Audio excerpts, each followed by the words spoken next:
Be your own hero. You can fix yourself. Just find your why and make it happen. The Christian faith offers a radically different posture than that, and that's surrender.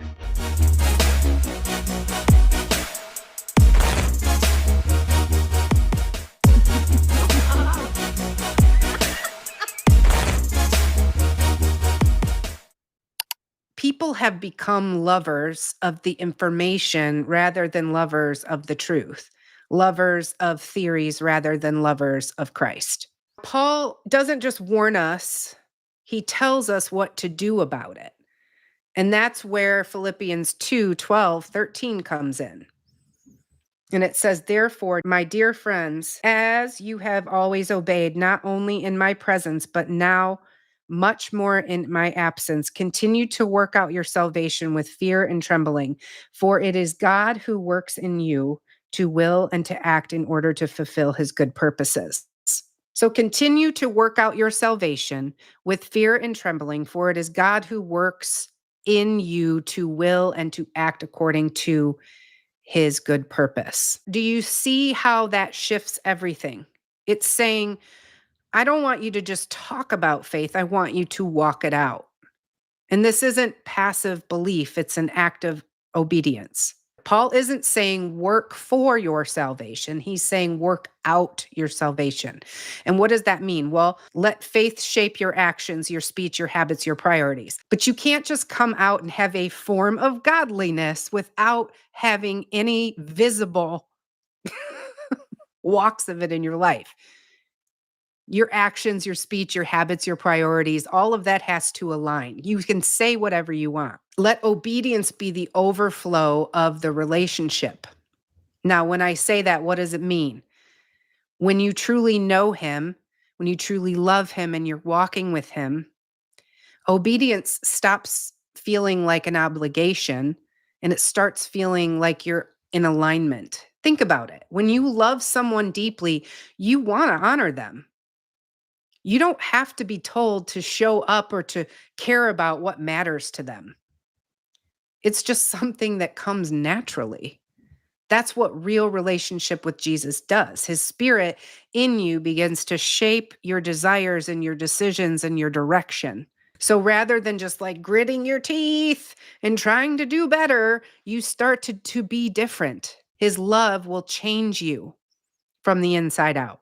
That's the difference between religion and relationship. Religion says, obey so you'll be loved.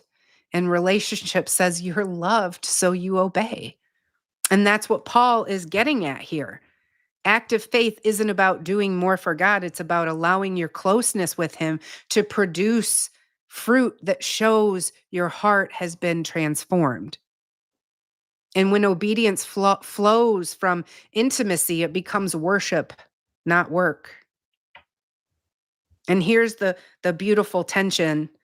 God is working in us, but he won't do the walking for us. When we lack accountability, when we don't have mentors or community, it's easy to slip into autopilot. It's easy to become lukewarm without realizing it, to drift, right?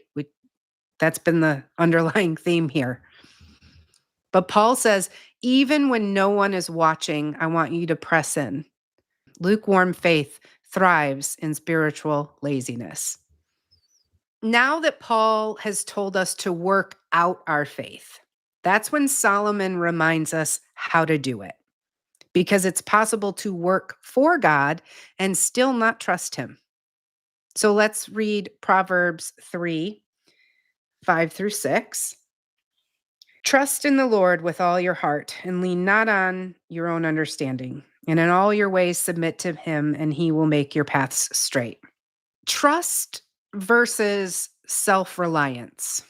If lukewarm faith had a root cause, it would be this: self-reliance.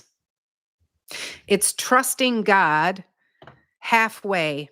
It's saying, God, I trust you, but I'm still going to hold on to this just in case. It's leaning on our understanding when his ways feel slow or unclear, but wholehearted trust That is where that fiery faith comes from. And that's the kind of faith that can move mountains. That's the kind of faith that keeps glowing even when everything else is going dark around you.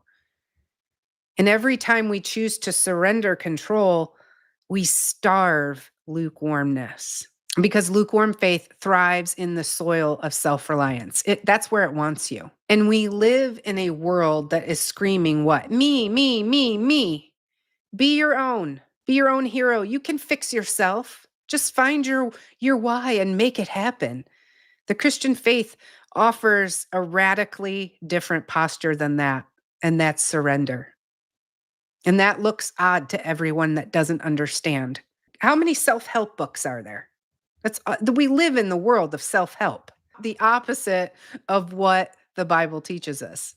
And if you're convinced that you can fix yourself, you won't fully depend on Jesus. If you're holding back in obedience until you feel ready, you're still leaning on your strength. And I know there's some people out there that are not leaning into the obedience. You don't feel ready. The whole point of obedience is you do it when you're not ready. And because that shows your trust in God. And then he goes, okay, you're ready now. He can't show you what he needs to show you until the obedience is there. So you're sitting there waiting on him. He's waiting on you to make the move, to say, yes, yes, Lord, I trust you. Because when you surrender, when you say, God, I trust you, even if I don't feel perfect, I may not understand, but I choose you. You're stepping into that fiery faith that is surrendered.